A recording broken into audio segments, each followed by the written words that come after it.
Remue ménage. Remue ménage.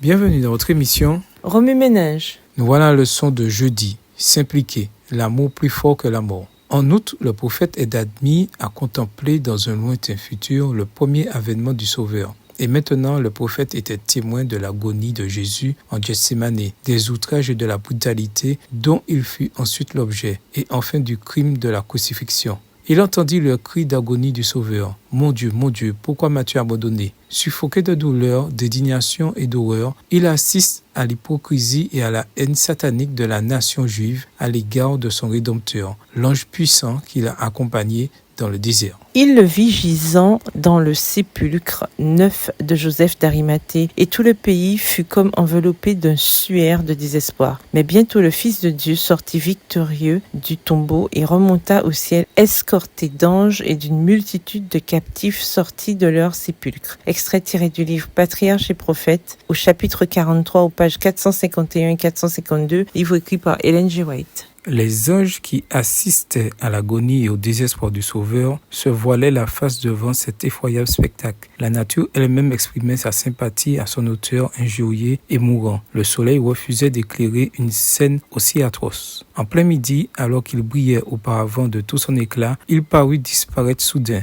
Une obscurité complète, semblable à un suaire, enveloppait la croix. Jusqu'à la 9e heure, il y eut des ténèbres sur toute la terre. Aucune éclipse, aucune cause naturelle n'expliquait ces ténèbres, aussi épaisses que celles de minuit, quand ne brillent ni la lune ni les étoiles. C'était un témoignage miraculeux que Dieu donnait pour confirmer la foi des générations à venir. Extrait du livre Jésus-Christ, chapitre 78, page 679, écrit par Ellen G. White. Remue ménage. Suite à l'étude d'Exode 32, le verset 1 à Exode 33, le verset 11. Quelles sont les applications pratiques que vous devez faire dans votre vie? Quelles sont les personnes pour lesquelles vous devez intercéder avec plus d'ardeur? Révisez le verset à mémoriser. En quoi s'est-il appliqué à votre vie cette semaine? Au revoir. Et à demain si Dieu veut. Remue ménage.